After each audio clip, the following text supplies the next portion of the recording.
차가운 눈빛과 말투가 spoil us.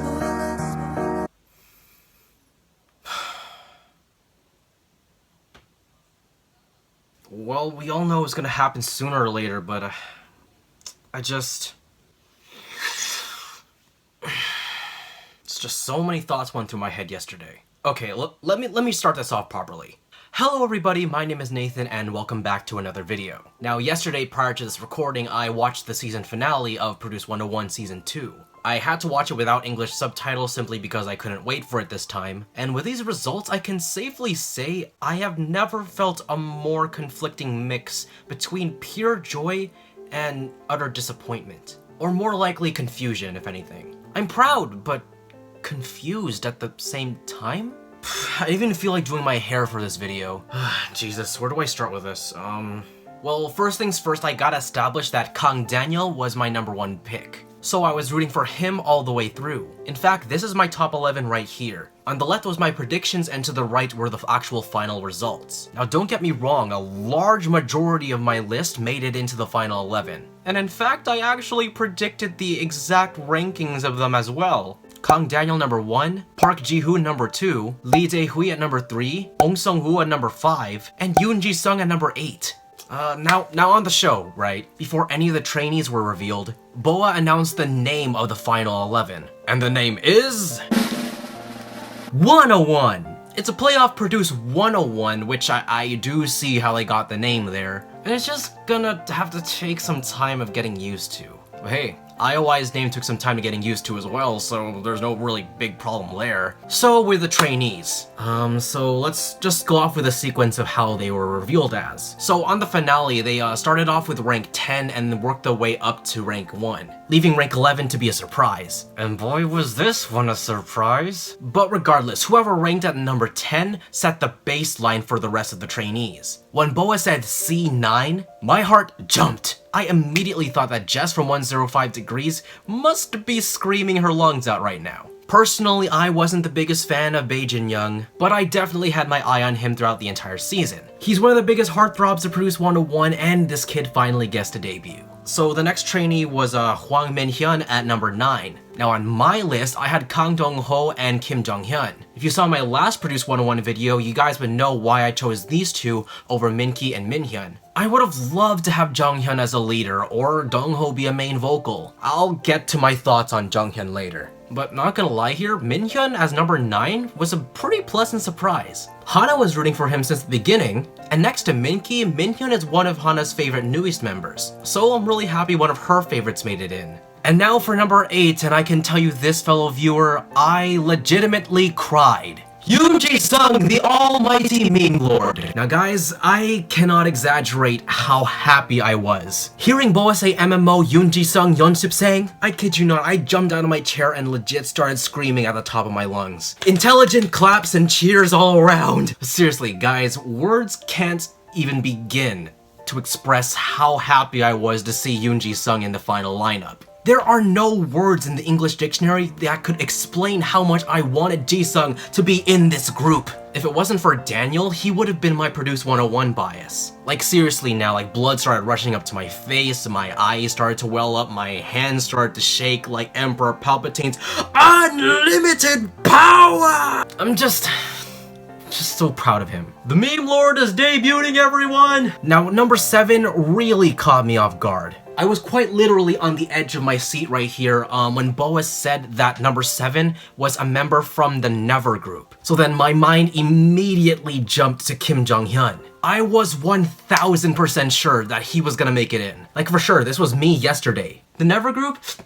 It's gotta be Jonghyun, right? It's gotta be Jonghyun. We're saved, everyone. We're gonna have our leader. There's no way that he could get eliminated now. But then, Boa said, Cube Entertainment, Lai Kwan-lin. All around me are familiar faces. It's like I was standing on a carpet of happiness and someone yanked the ground from underneath me. I wasn't expecting Guanlin to make it into the top 11. Like, at all. Throughout the season, Gwanlin didn't really catch my attention that much in comparison to the other rappers. If any of the two cube trainees, I would have expected Sunho to make it in over Gwanlin, but I guess I was wrong. Now viewer, don't get me wrong, I commend Gwanlin's success. I don't hate the boy. One of the little Chick brothers gets to debut. Was he my favorite trainee? No. But am I offended by it? Of course not. It's gonna take some getting used to, but we'll see. We now have our swaggy rapper, Maknae. I really want to be a swaggy rapper in the future. Now, number 6 was Park Woo-jin. Now, Park Woo-jin was actually one of the most recent additions to my predictions list. I was in a 2-hour debate with myself between him or Im Young-min, and I ultimately went with Woo-jin because simply I thought he was the more stable rapper. Now, Im Young-min fans, please don't be angry at me. Woo-jin just seemed like the more well-rounded trainee. Comparing the concept evaluations between Young-min and Woo-jin, comparing both their performances from Never and Open Up, you can see and hear the small difference. Young-min seemed to be a tad shaky during Open Up, and his dancing didn't seem to be as sharp as the others.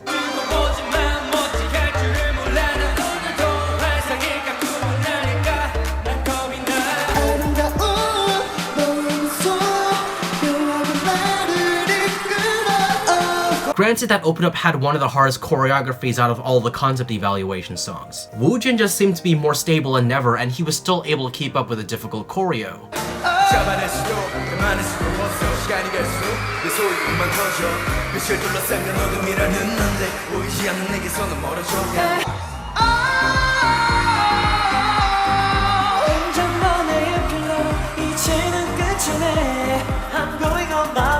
So overall, I'm pretty satisfied with this pick. Now number 5, 정말 진짜 대박 real 헐 완전 Ong Sung-woo, ladies and gentlemen.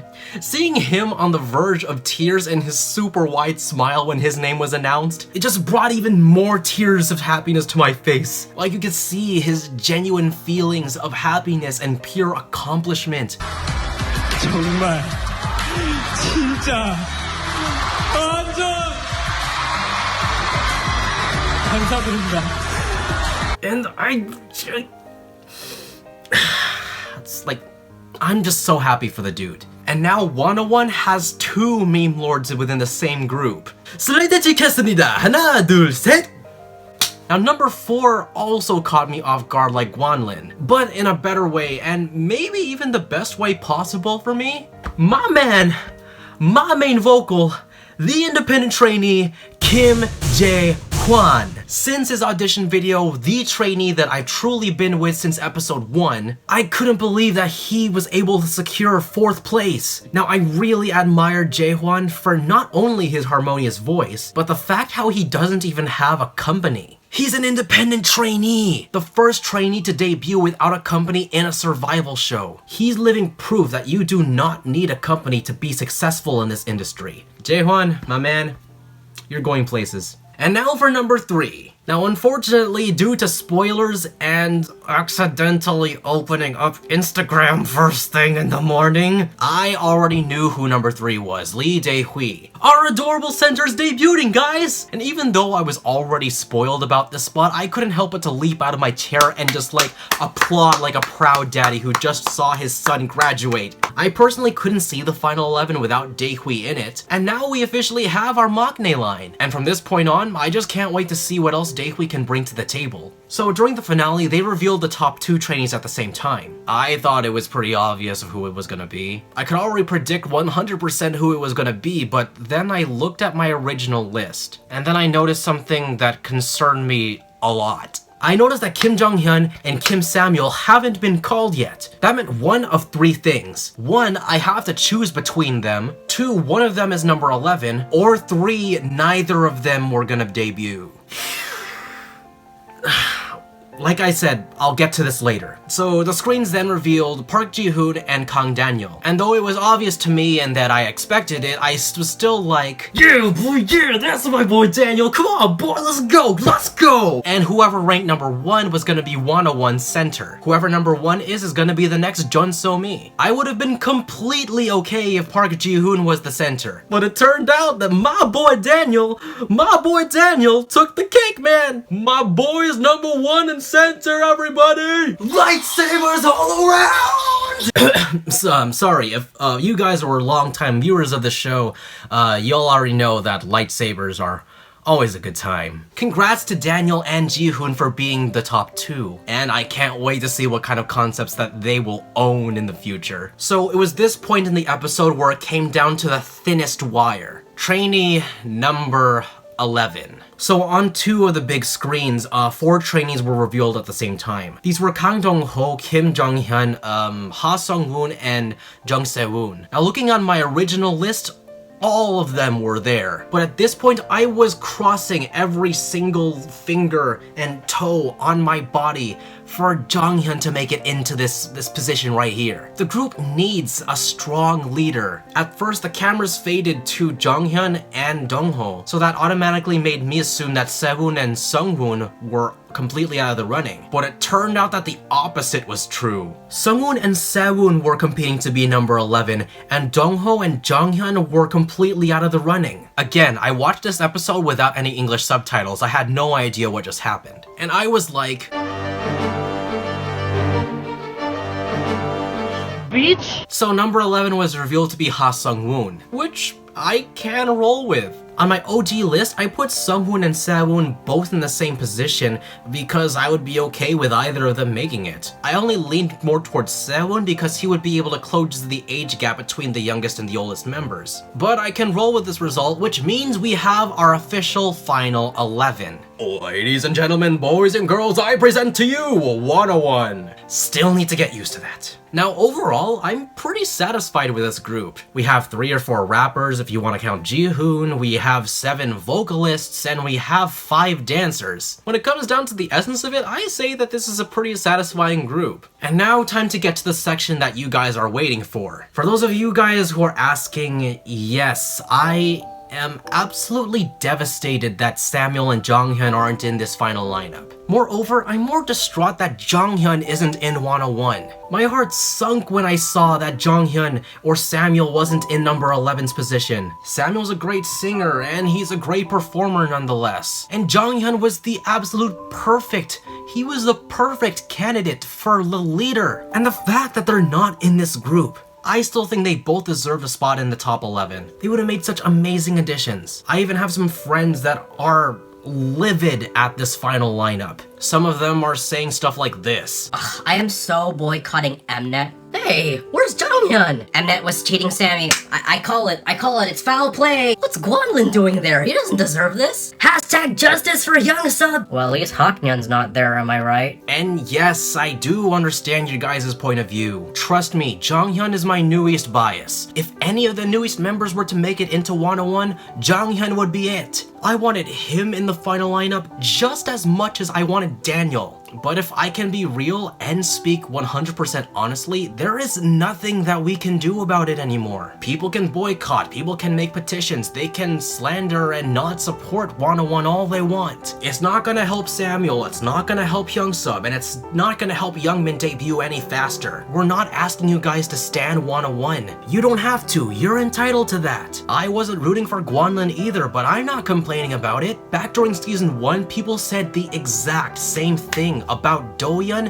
and Chaeyeon being in the final 11. But look at them now, they're part of Korea's most legendary K-pop girl groups. You can either support them or choose to be salty for the rest of your life. What you guys want to do is completely up to you. I personally just don't want to be a salty, ungrateful mess. Number 1, it wouldn't be fun to keep a conversation like that, and 2, it's just so stressful to be negative, honestly. I'm personally gonna support them because you never know if they're gonna come out on top someday, and y'all never know if you'll become trash for them as well. I mean, seriously, looking at this group as a whole, they seem like a very promising group here. Now hear me out, I'm trying to be as logical as I can here. Hwang Min-hyun and Kim Jae-hwan as main vocals. Kang Daniel, Park Ji-hoon, and Ong Sung-woo as main or lead dancers. Ha Sung-woon and Yoon Ji-sung as lead vocals. Bae Jin-young and Lee Dae-hui as the heartthrobs and visuals. Ong Sung-woo and Yoon Ji-sung as their variety stars. Park Woo-jin, Kang Daniel, and Lai Guan-lin as main or lead rappers. Obviously, these may not be their official positions, but just imagine it. In the end, these 11 boys are gonna be Korea's national boy group. We should be congratulating them, not hating on them. We should be commemorating their success, not taking them down. Could there have been better lineups? Yeah. Could there have been better members for the picking? Of course. And will there be infighting with fans? Unfortunately, yeah. But that's the unfortunate price of survival shows. All of the trainees have their respective fans. And at this point, everyone deserves to debut. Some of my faves didn't make it in, and some of your faves didn't make it in. Hashtag justice for Kenta. But you know what? That's okay. This is only one show that produced one group. You don't stand them if you don't want to. The most mature thing to do here is simply to be respectful to them, commend their success, and move on. I really hope that you guys understand my point of view. I didn't want to strike a nerve with anyone, but these things had to be said and done. Longtime viewers of my channel would know that I've given Season 2 a chance. I don't want to see that effort going to waste by seeing hate comments about the group and its individual members, or salty, immature slander. So at this point, I just want to remind you guys to please just keep it mature in the comment section. I would hate to see you guys getting hurt in the comment section from someone else's salty attitude. We're here to spread the love of K-pop, not the hate of it. Whether we like it or not, this is 101. And with that, guys, this has been my thoughts on Produce 101 Season 2's finale. I have to apologize for ending the video on a negative note like this, everyone. It's just the amount of hate and closed-mindedness in the community right now. It just always happens in survival shows. iKON, Winner, Monsta X, VIX, Twice. I just wanted to help people expand their horizons and look at the brighter side of things. Maybe it's for the best this way? I don't know. But guys, please go ahead and leave your thoughts in the comment section down below. But please keep in mind what I just said. I love seeing your feedback, but the one thing that I just hate is immaturity and harsh criticisms with no backup. So with that, who are your favorite members of 101? Who is your 101 bias? Mine is Kang Daniel. And if you're not planning to stand them, do you at least respect their success? Let me know more in the comment section down below. But yes, guys, that's my time. My name is Nathan, SYJOfficial. Until then, see you guys next time. Bye.